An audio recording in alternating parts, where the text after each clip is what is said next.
बहुत समय पहले की बात है। सोमनगर नाम का एक समृद्ध राज्य था। राजमहल के ऊंचे बुर्जों पर जब सूरज की किरणें पड़तीं तो वे इस तरह झिलमिलाती थीं मानो सोने की दीवारों पर आग जल रही हो। वहां का राजा था विक्रमसेन, एक ऐसा शासक जो अपनी ताकत और संपत्ति पर बेहद घमंड करता था। उसके पास सब कुछ था, सोने के महल, रेशमी पर्दे, सैकड़ों दास दासियां और अनगिनत रूपवती स्त्रियां। लेकिन फिर भी उसका मन कभी नहीं भरता था। राजा को न केवल राज करना पसंद था, बल्कि हर सुंदर स्त्री पर अधिकार जमाना उसकी आदत बन चुकी थी। वो मानता था कि उसके राज्य की हर चीज, यहां तक कि किसी की पत्नी भी उसकी संपत्ति है। महल में रात दिन मदिरा की महक और संगीत की धुनें गूंजती रहतीं। दरबारी कवि और नर्तक राजा की प्रशंसा में गीत गाते और राजा उनके शब्दों में खोकर अपनी हवस को प्रेम का नाम देता। पर उसी राज्य के एक छोटे से गांव में एक साधारण इंसान रहता था, लोहार रामू। रामू मेहनती, ईमानदार और सीधे स्वभाव का था। उसकी भट्टी हमेशा जलती रहती और उसका हथौड़ा लोहे पर बचता रहता था। वो गरीब था, पर उसके चेहरे पर संतोष की चमक थी। उसकी पत्नी का नाम गौरी था, जो अपने नाम की ही तरह गौरी, सुंदर और सबसे बढ़कर बेहद चतुर और समझदार थी। गांव में हर कोई कहता, रामू भले गरीब हो, पर उसकी गौरी के जैसा भाग्य किसी के पास नहीं। गौरी अपने पति से बहुत प्रेम करती थी, लेकिन उसका दिल हमेशा राजा विक्रमसेन की हवस के डर से कांपता रहता था। एक दिन राजा अपने शिकार के सफर पर निकला। जंगल से होते हुए उसका काफिला उस गांव के पास आ निकला जहां रामू और गौरी रहते थे। राजा को प्यास लगी तो उसने पास के कुएं पर रुककर पानी पिया। संयोग से वही गौरी भी पानी भरने आई हुई थी। जैसे ही राजा की नजर उस पर पड़ी, वो पल भर को ठहर गया। गौरी का चेहरा पसीने से भीगा हुआ था, पर उस पर एक अद्भुत मासूम चमक थी। उसके बालों से टपकती बूंदें सूरज की रोशनी में मोती जैसी लग रही थीं। राजा ने मन ही मन कहा, ऐसी रूपवती स्त्री मेरे महल में होनी चाहिए। उसने अपने एक सैनिक से पूछा, ये स्त्री कौन है? सिपाही ने झुककर कहा, महाराज, ये लोहार रामू की पत्नी है। राजा के चेहरे पर एक शैतानी मुस्कान फैल गई। लोहार की पत्नी? हां, तो अब लोहार को राजा का मेहमान बनना होगा। उसी शाम गांव में हड़कंप मच गया जब महल से दूत आए। उन्होंने घोषणा की, राजा विक्रमसेन ने आदेश दिया है कि लोहार रामू कल दरबार में उपस्थित हो, उसे विशेष इनाम दिया जाएगा। यह सुनकर रामू घबरा गया, क्योंकि उसने कभी महल का मुंह तक नहीं देखा था। गौरी ने पति की आंखों में डर देखा और उसे सांत्वना देते हुए मुस्कुराकर कहा, डरो मत रामू, राजा का बुलावा शायद तुम्हारे परिश्रम का फल हो। लेकिन अंदर ही अंदर वो जानती थी कि यह बुलावा किसी बुरे इरादे का संकेत है। वो रात भर सोचती रही। राजा की आंखों में जो चमक थी, वो सिर्फ प्यास की नहीं थी, वो हवस की आग थी। अगले दिन रामू नए कपड़े पहनकर दरबार पहुंचा। राजा अपने भव्य सिंहासन पर बैठा था और उसके बगल में मंत्री और सैनिक खड़े थे। राजा ने मुस्कुराते हुए कहा, अरे रामू, सुना है तू बहुत मेहनती लोहार है, तेरे हाथ में तो जादू है। रामू ने झुककर विनम्रता से कहा, महाराज, ये सब आपकी कृपा है। राजा ने अपनी योजना बताते हुए कहा, मैं चाहता हूं कि तुम मेरे लिए एक खास तलवार बनाए, ऐसी तलवार जिसमें कभी जंग न लगे और जिसकी धार कभी कुंद न हो। रामू ने सिर झुकाकर आदेश स्वीकार किया। जैसा आदेश महाराज। राजा ने उसे कुछ सोना और चांदी देते हुए अपनी शर्त रखी, पर शर्त यह है कि जब तक तलवार तैयार ना हो तू दरबार के पास ही रहेगा। रामू ने अनजाने में सिर हिला दिया। राजा का इरादा साफ था, जब तक रामू दरबार में कैद रहेगा, गौरी गांव में अकेली रहेगी। उसी रात राजा ने अपने भरोसेमंद सैनिकों को आदेश दिया, कल रात तुम लोग गांव जाओ और उस लोहार की पत्नी को महल में बुला लाओ। कह देना राजा ने उसे इनाम देने के लिए बुलाया है। पर राजा ये नहीं जानता था कि गौरी केवल सुंदर नहीं, बल्कि अत्यधिक चालाक भी थी। रात के समय जब सैनिक आए तो गौरी ने उन्हें दूर से ही आते देख लिया। उसने तुरंत दरवाजे के पास जल रहे मिट्टी के तेल के दीपक को बुझाकर अंधेरा कर दिया और खुद एक पर्दे के पीछे छिप गई। सैनिकों ने दरवाजा खटखटाया और कहा, राजा का आदेश है, हमारे साथ चलो। गौरी ने अंदर से अपनी आवाज बदलकर पूछा, राजा ने क्या कहा? किस इनाम की बात कर रहे हो? एक सैनिक ने उत्तर दिया, राजा ने कहा है कि तेरे पति के काम से खुश होकर वो तुझे महल में बुला रहे हैं। गौरी ने धीरे से कहा, ठीक है, मैं आती हूं, पर मेरी एक शर्त है। सैनिकों ने हैरान होकर पूछा, कौन सी शर्त? गौरी बोली, मैं राजा के दरबार में वैसे ही जाऊंगी जैसे कोई रानी जाती है, पूरे श्रृंगार में, लाल जोड़े में और अपनी चुंदरी से चेहरा ढंक कर। कल सूर्योदय होते ही आना। सैनिकों ने सोचा कि ये कोई बड़ी बात नहीं है। उन्होंने हां कहा और लौट गए। लेकिन उसी रात गौरी ने एक अद्भुत योजना बना ली थी। सुबह होने से पहले गौरी अपनी पड़ोसन एक लगभग अंधी वृद्धा के पास गई। उसने उनसे निवेदन किया, माँ, राजा ने मुझे बुलाया है, लेकिन मैं डरती हूं। तुम मेरी जगह ये लाल जोड़ा पहन लो और बस राजा के सामने जाकर सिर झुका लेना, बाकी मैं संभाल लूंगी। बूढ़ी औरत ने हंसकर कहा, बेटी, तेरी बुद्धि तो किसी रानी जैसी है। चल, मैं तेरे लिए ये कर दूंगी।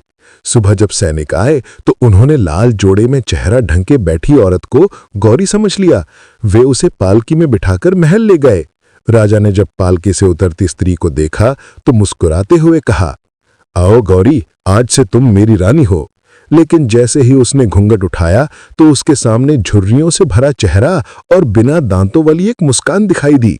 झुर्रियों से भरा चेहरा और बिना दांतों वाली एक मुस्कान दिखाई दी। राजा की आंखें फटी की फटी रह गईं।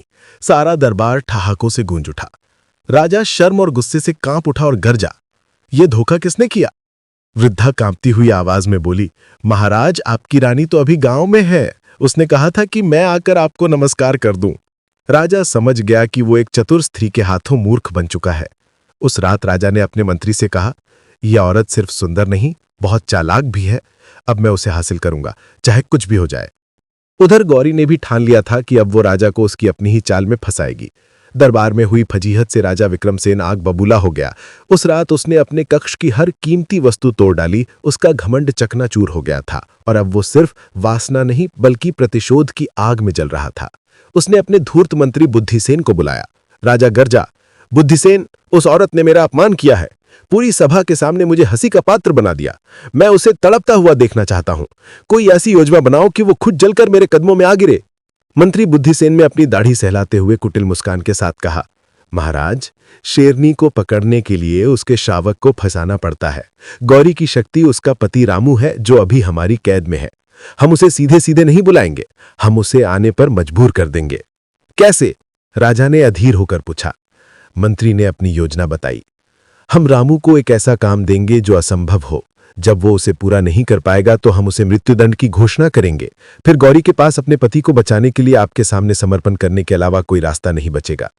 ये सुनकर राजा की आंखों में एक क्रूर चमक लौट आई। उसने कहा, योजना उत्तम है, उसे ऐसा ही कोई काम दिया जाए। अगली सुबह रामू को, जो अब तक एक शाही मेहमान की तरह रखा जा रहा था, जंजीरों में जकड़कर राजा के सामने पेश किया गया। राजा ने एक पत्थर की शिला की ओर इशारा करते हुए कहा, लोहार, तेरी कारीगरी की बहुत प्रशंसा सुनी है। अब हम तेरी असली परीक्षा लेंगे। तुझे इस पत्थर की शिला से लोहे की तरह खींचकर एक पतली लचीली रस्सी बनानी है, ऐसी रस्सी जिसे गांठ भी लगाई जा सके। इसके लिए हम तुझे 7 दिन का समय देते हैं। अगर तू सफल रहा तो तुझे मुंह मांगा इनाम मिलेगा, और अगर नहीं तो तेरा सिर धड़ से अलग कर दिया जाएगा। यह सुनकर रामू के पैरों तले जमीन खिसक गई। पत्थर से रस्सी बनाना, यह तो असंभव था। उसने गिड़गिड़ाकर कहा, महाराज, ये अन्याय है। पत्थर से रस्सी कोई कैसे बना सकता है? ये तो। चुप रहो! राजा दहाड़ा। राजा का आदेश अंतिम होता है, ले जाओ इसे। सैनिक रामू को घसीटते हुए एक अंधेरी कोठरी में ले गए और उस पत्थर की शिला को भी वहीं पटक दिया। रामू को समझ आ गया कि यह तलवार बनाने का बहाना नहीं, बल्कि उसे और गौरी को फंसाने का एक भयानक जाल था। उसी दिन राजा का एक दूत गौरी के पास ये संदेश लेकर पहुंचा, तुम्हारे पति को एक विशेष कार्य दिया गया है। यदि वो 7 दिनों में पत्थर की रस्सी नहीं बना सका तो उसे मौत की सजा दी जाएगी। हाँ, अगर तुम राजा की सेवा में महल आने के लिए तैयार हो तो तुम्हारे पति की जान बख्शी जा सकती है। दूत के शब्द गौरी के कानों में पिघले हुए शीशे की तरह उतर गए। उसे पता था कि राजा अब किसी भी हद तक जा सकता है। रामू काल कोठरी में निराशा में डूबा हुआ था। वो अपनी मौत से नहीं बल्कि गौरी की सुरक्षा को लेकर चिंतित था। वो जानता था कि गौरी उसे बचाने के लिए कुछ भी कर सकती है, शायद राजा के सामने झुक भी जाए। उसे गौरी तक ये संदेश पहुंचाना था कि वो अपनी चिंता ना करे और कोई मूर्खतापूर्ण कदम ना उठाए। उसने देखा कि कोठरी में एक छोटा सा रोशनदान है जहां से हर सुबह एक कबूतर आकर बैठता था। रामू ने अपनी फटी हुई कमीज का एक धागा निकाला और अपने कोयले के टुकड़े से उस पर लिखा, प्रिय गौरी, पत्थर की रस्सी मेरे भाग्य में है, पर तुम राजा के महल की जंजीर मत बनना। मेरा अंत ही इस कहानी का अंत नहीं है, तुम मेरी चिंता मत करना। उस धागे से कबूतर के पैर में सावधानी से बांध दिया। वो कबूतर अक्सर उनके गांव की दिशा में ही उड़ता था। ये एक जुआ था, लेकिन यही उसकी एकमात्र उम्मीद थी। 3 दिन तक गौरी बेचैनी में सोचती रही कि क्या करे। उसे अपनी बुद्धि और राजा की क्रूरता के बीच एक रास्ता निकालना था। चौथे दिन सुबह जब वो अपने आंगन में बैठी थी तो वही कबूतर उसके पास आकर बैठ गया। गौरी की नजर उसके पैर में बंधे धागे पर पड़ी। उसने कांपते हाथों से उसे खोला और रामू का संदेश पढ़ा। संदेश पढ़ते ही उसकी आंखों से आंसू बह निकले, लेकिन अगले ही पल उसके चेहरे पर एक दृढ़ निश्चय की कठोरता आ गई। रामू ने उसे रास्ता दिखा दिया था। अब उसे केवल अपने पति को नहीं बल्कि राजा के अहंकार को भी तोड़ना था। अब ये लड़ाई सिर्फ एक पति पत्नी की नहीं बल्कि न्याय और अन्याय की थी। उसने मन ही मन कहा, राजा विक्रमसेन, तुमने पत्थर की रस्सी मांगी है, मैं तुम्हें ऐसी रस्सी दूंगी जिसे तुम जीवन भर नहीं भूल पाओगे।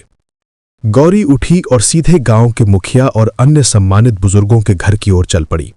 उसके दिमाग में एक ऐसी योजना आकार ले रही थी जो या तो उसे और रामू को बचा सकती थी या पूरे गांव को राजा के क्रोध का भागी बना सकती थी। गौरी जब गांव के मुखिया और 5 सबसे सम्मानित बुजुर्गों की चौपाल पर पहुंची तो उसके चेहरे पर डर नहीं बल्कि एक शांत आत्मविश्वास था। बुजुर्गों ने जब राजा के दूत की बात सुनी तो वे सहम गए। मुखिया ने चिंता से कहा, बेटी, ये तो अनर्थ है। राजा से बैर लेकर हम सब मारे जाएंगे, वो पूरे गांव को उजाड़ देगा। गौरी ने सिर झुकाकर कहा, मैं यहां आपसे राजा से लड़ने के लिए कहने नहीं आई हूं, बल्कि न्याय मांगने का सही तरीका पूछने आई हूं। हमारा धर्म कहता है कि राजा की आज्ञा का पालन करना प्रजा का कर्तव्य है ना? सभी ने सहमति में सिर हिलाया। गौरी ने अपनी बात आगे बढ़ाई, तो मेरे पति रामू राजा की एक सच्चे सेवक होने के नाते उनकी हर आज्ञा का पालन करना चाहते हैं। वो पत्थर की रस्सी बनाने के लिए दिन रात एक कर देंगे, पर एक समस्या है। एक बुजुर्ग ने पूछा, कैसी समस्या? गौरी ने बड़ी मासूमियत से कहा, रामू एक साधारण लोहार है। उसने आज तक सिर्फ लोहा देखा है, उसे गलाया है और उसे आकार दिया है। उसने अपनी जिंदगी में कभी पत्थर की रस्सी नहीं देखी। वो जानता ही नहीं कि वो दिखती कैसी है, कितनी मोटी होती है या कितनी मजबूत होती है। वो राजा के लिए कोई साधारण वस्तु बनाकर उनका अपमान नहीं करना चाहता। मुखिया ने उलझन में कहा, तो तुम कहना क्या चाहती हो? साफ साफ बताओ। गौरी ने अपनी योजना का अंतिम पत्ता खोला। हम सब मिलकर राजा को एक विनम्र पत्र भेजेंगे। हम उनसे कहेंगे कि महाराज, हमारा लोहार आपकी आज्ञा पूरी करने के लिए तैयार है, पर वो सर्वश्रेष्ठ वस्तु बनाना चाहता है। कृपा करके आप अपने शाही खजाने से या अपने पूर्वजों के संग्रह से पत्थर की रस्सी का एक छोटा सा नमूना भिजवा दें। बस 1 हाथ लंबा टुकड़ा ही काफी होगा, ताकि रामू उसे देखकर उसकी बनावट को समझकर आपके लिए हूबहू वैसी ही रस्सी बना सके। ये सुनते ही चौपाल में सन्नाटा छा गया। फिर एक बुजुर्ग के चेहरे पर मुस्कान आई और देखते ही देखते सभी के चेहरे खिल उठे।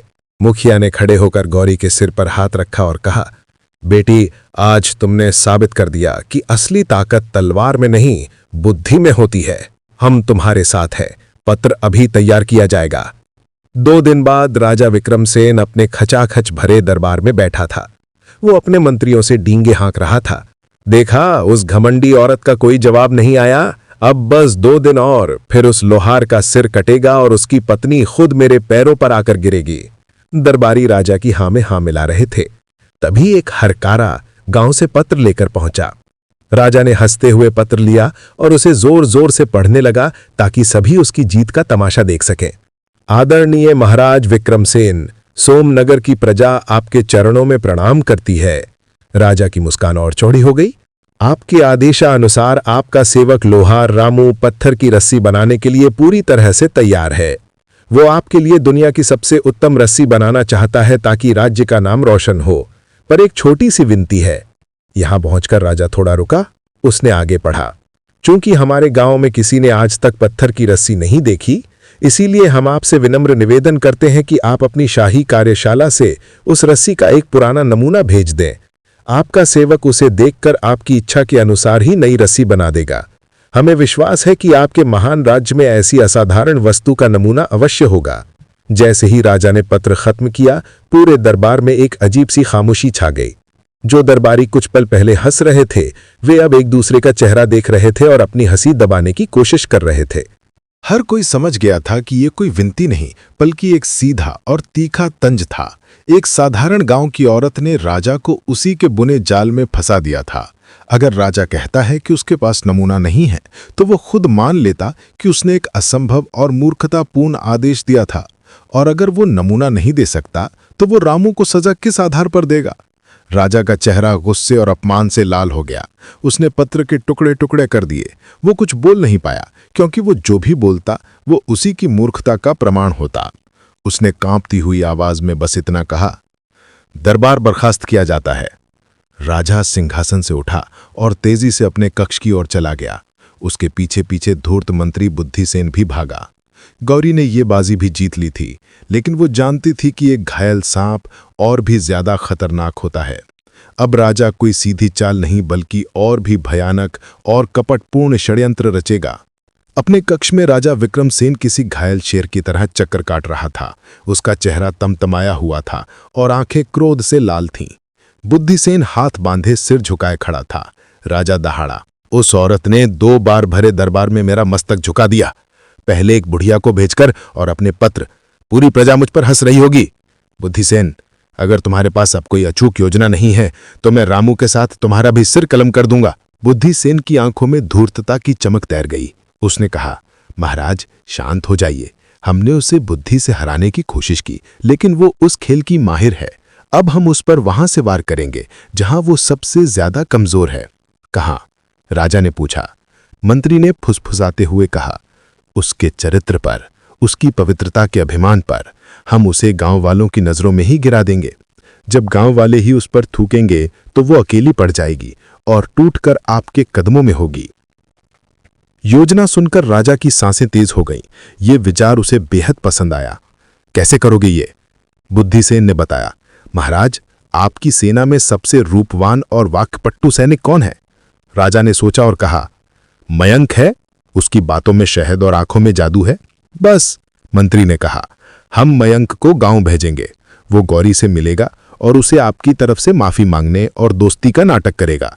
वो उसे अपनी बातों के जाल में फंसाने की कोशिश करेगा। चाहे वो सफल हो या ना हो, कोई फर्क नहीं पड़ता। 1-2 दिन बाद मयंक लौटकर पूरे दरबार में ये कहानी फैला देगा कि गौरी का चरित्र ठीक नहीं है और उसने पति की अनुपस्थिति में उसे अपने घर पर आमंत्रित किया। राजा की क्रूर हंसी पूरे कक्ष में गूंज उठी। वाह मंत्री, ये है योजना। जब उस पर चरित्रहीन होने का दाग लगेगा, तो कोई उसकी बुद्धिमानी की प्रशंसा नहीं करेगा। फिर हम न्याय का ढोंग करेंगे। अगले दिन सैनिक मयंक एक साधारण नागरिक के भेष में गौरी के गांव पहुंचा। उसने गौरी को उसके घर के बाहर काम करते देखा और उसके पास जाकर बड़ी विनम्रता से कहा, देवी, मैं महल का एक कर्मचारी हूं। मैं राजा के अन्यायपूर्ण व्यवहार से बहुत दुखी हूं।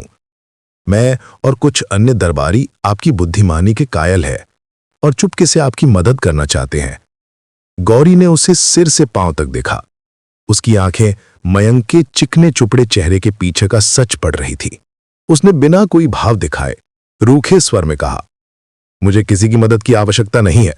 मेरा विश्वास मेरे पति के साथ और ईश्वर के न्याय पर है।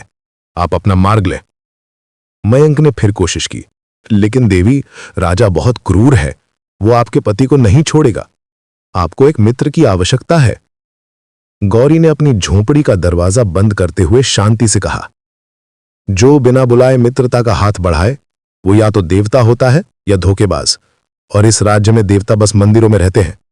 कृपया यहां से चले जाइए। मयंक का चेहरा उतर गया।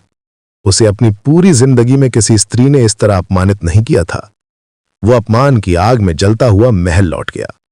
उसने राजा और मंत्री के सामने जाकर झूठी कहानी कढ़ी। महाराज, मैं क्या बताऊं, वो स्त्री तो मेरे रूप पर मोहित हो गई। उसने मुझे रात में अपने घर आने का निमंत्रण दिया। उसने कहा कि उसका पति तो वैसे भी मरने वाला है, क्यों ना हम दोनों एक नया जीवन शुरू करें। मैं तो बड़ी मुश्किल से अपनी इज्जत बचाकर वहां से भागा हूं। ये सुनते ही राजा ने विजय का अट्टहास किया। उसे जो चाहिए था वो मिल गया था। अगले दिन पूरे राज्य में ढिंडोरा पिटवा दिया गया। सुनो सुनो सुनो, लोहार रामू की पत्नी गौरी पर अपने पति को धोखा देने और परपुरुष को अपने घर बुलाने का गंभीर आरोप लगा है। क्योंकि ये घोर पाप है, महाराज विक्रमसेन ने यह निर्णय लिया है कि गौरी को अपनी पवित्रता साबित करने का एक अवसर दिया जाएगा। आज से 5वें दिन सूर्योदय के समय राजधानी के मुख्य चौराहे पर गौरी को अग्नि परीक्षा देनी होगी।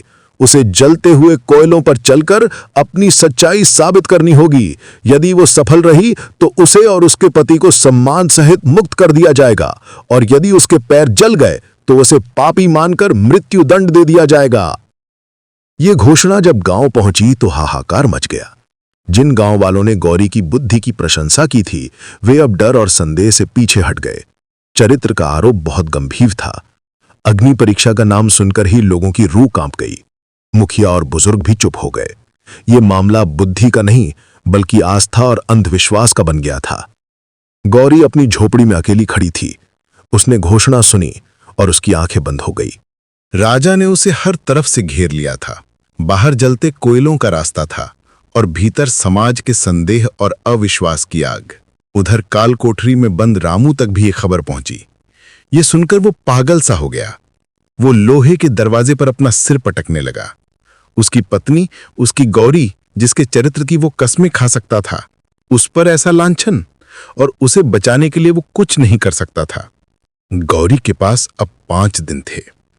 5 दिन ये तय करने के लिए कि वो जलते कोयलों पर चलेगी या राजा के अहंकार को जलाने के लिए एक नई और भी भयानक योजना बनाएगी।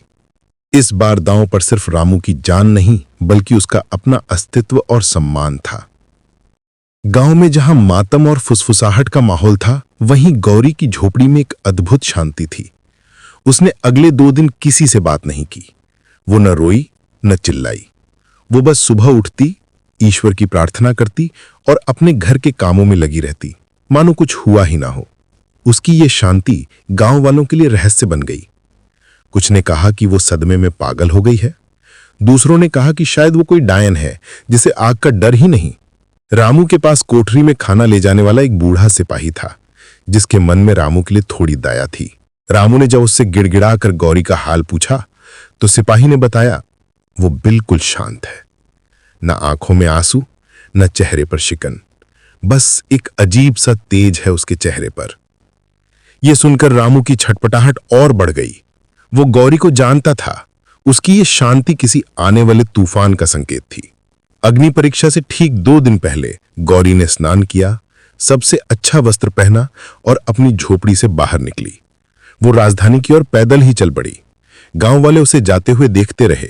किसी की हिम्मत नहीं हुई उसे रोकने या कुछ पूछने की। लेकिन गौरी राजा के महल नहीं गई। वो सीधे राज्य के सबसे बड़े मंदिर पहुंची, जहां राजगुरु यानी राज्य के मुख्य पुजारी निवास करते थे।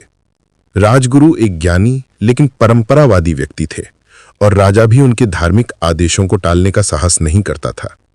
गौरी उनके चरणों में बैठ गई। राजगुरु ने उसे देखा और कहा, पुत्री, हमने तुम्हारे बारे में सुना। यदि तुमने पाप किया है तो पश्चाताप करो, और यदि निर्दोष हो तो ईश्वर पर भरोसा रखो। गौरी ने हाथ जोड़कर कहा, हे गुरुवर, मुझे ईश्वर पर पूरा भरोसा है और मैं अपनी पवित्रता को प्रमाणित करने के लिए अग्नि परीक्षा हेतु सहर्ष तैयार हूं। मैं यहां आपसे कोई रियायत मांगने नहीं आई हूं। मैं तो बस ये सुनिश्चित करने आई हूं कि यह परीक्षा पूरी तरह से धर्म और शास्त्रों के अनुसार हो, ताकि न्याय पर कोई उंगली ना उठा सके। राजगुरु उसकी निडरता से प्रभावित हुए। उन्होंने कहा, कैसा? धर्मपुत्री, तुम्हें जलते कोयलों पर चलना होगा, यही धर्म है। गौरी ने बड़ी विनम्रता से कहा, गुरुवर, आप सही कहते हैं। मेरा शरीर अग्नि को समर्पित होगा, लेकिन उस अग्नि से निकला हुआ निर्णय, यानी मैं पवित्र हूं या अपवित्र, इसकी घोषणा कौन करेगा? क्या कोई साधारण सैनिक करेगा या कोई मंत्री करेगा? शास्त्रों के अनुसार ईश्वर अपना न्याय राजा के माध्यम से प्रकट करते हैं। राजा ही धरती पर ईश्वर का प्रतिनिधि और धर्म का रक्षक है। राजगुरु उलझन में पड़ गए। तुम कहना क्या चाहती हो? गौरी ने अपनी अंतिम सबसे घातक चाल चली। मैं चाहती हूं कि जब मैं अग्नि पथ पर चलूं तो पथ के दूसरे छोर पर स्वयं मैं रहूंगी। यदि दोस्तों वीडियो पसंद आई हो तो वीडियो को लाइक करें और चैनल को सब्सक्राइब करें। इसी के साथ वीडियो समाप्त हुई। धन्यवाद।